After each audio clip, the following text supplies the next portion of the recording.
আসসালামু আলাইকুম সম্মানিত দর্শক শ্রোতা ভাই এবং বোনেরা, আমি এখন পবিত্র আল কোরআনের 24 নম্বর সূরা আন-নূরের তৃতীয় রুকু আপনাদের খেদমতে বাংলা তর্জমা পড়ে শোনাবো ইনশাআল্লাহ। আউযু বিল্লাহি মিনাশ শাইতানির রাজিম, বিসমিল্লাহির রহমানির রহিম। হে মানুষ, তোমরা যারা ঈমান এনেছো, কখনো শয়তানের পদাঙ্ক অনুসরণ করো না।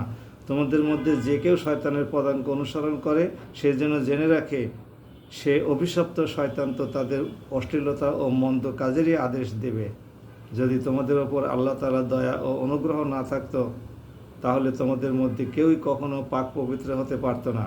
কিন্তু আল্লাহ তাআলা যাকে চান তাকে পবিত্র করেন এবং আল্লাহ সব কিছু শোনেন, তিনি সব কিছু জানেন। তোমাদের মধ্যে যারা দ্বীনি মর্যাদা ও পার্থিব ঐশ্বর্যের অধিকারী তারা যেন কখনো এ মর্মে শপথ না করে যে তারা তাদের গরিব আত্মীয় স্বজন, অভাবগ্রস্ত এবং যারা আল্লাহ তাআলার রাস্তায় যে হিজরত করেছে তাদের কোনো রকম সাহায্য করবে না, বরং তাদের উচিত তারা যেন তাদের ক্ষমা করে দেয় এবং তাদের দোষ ত্রুটি উপেক্ষা করে। তোমরা কি এটা চাও না যে আল্লাহ তাআলা তোমাদের গুনাহ মাফ করে দিন? আল্লাহ তাআলা ক্ষমাশীল, পরম দয়ালু। অবশ্যই যারা এমন সব সতীসাধ্যী মুমিন নারীদের প্রতি ব্যভিচারের অপবাদ আরোপ করে, যারা এই অপবাদের ব্যাপারে কোনো খবরই রাখে না, এসব মানুষদের জন্য দুনিয়া এবং আখিরাতের উভয় স্থানেই অভিশাপ দেওয়া হয়েছে। উপরন্তু তাদের জন্য রয়েছে কঠোর আযাব। তারা দুনিয়ার জীবনে যা করত সে ব্যাপারে সেদিন তাদের উপরে তাদের জিহ্বাসমূহ, তাদের হাতগুলো ও তাদের পাগুলো ইনসাফের সাথে সাক্ষ্য দিবে। সেদিন আল্লাহ তাআলা তাদের যথার্থ প্রাপ্য পুরোপুরি আদায় করে দেবেন এবং তারা জেনে নেবে আল্লাহ তাআলাই হচ্ছেন সুস্পষ্ট সত্য। জেনে রাখো, নষ্ট নারীরা হচ্ছে নষ্ট পুরুষদের জন্যে, নষ্ট পুরুষরা হচ্ছে নষ্ট নারীদের জন্যে, আবার ভালো নারীরা হচ্ছে ভালো পুরুষদের জন্যে, তাহলে ভালো পুরুষরা হচ্ছে ভালো নারীদের জন্যে।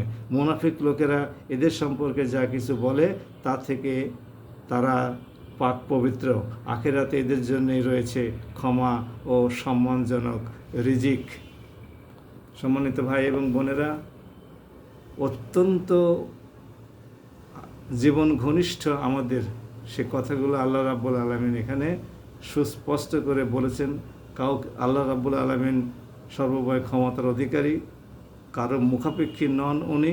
এই জন্য সত্য কথাগুলো উনি সব বলে দিয়েছেন। আমাদের মনের কথা, আমাদের গোপন কথা, আমরা যারা হৃদয়ে যেগুলো পোষণ করি সে সমস্ত কথা উনি বলে দিয়েছেন।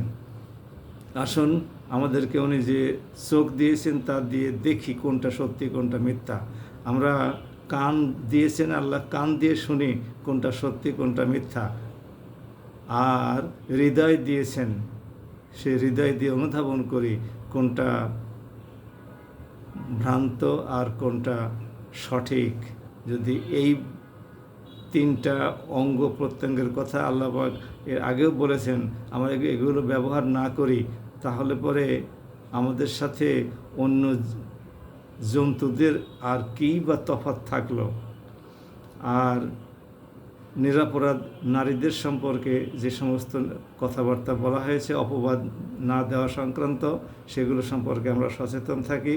আমাদের ইউটিউব, ফেসবুকে নানান রকমের অপপ্রচার চালানো হয় বিভিন্ন ব্যক্তি সম্পর্কে।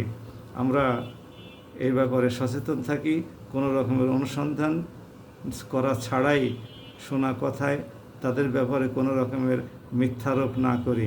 আল্লাহ রাব্বুল আলামিন আমাদের জিহ্বাকে সংযত রাখার তৌফিক দান করুন। আল্লাহই সর্বশ্রেষ্ঠ তৌফিক দাতা। সবাই ভালো থাকুন। আসসালামু আলাইকুম ওয়া রাহমাতুল্লাহ।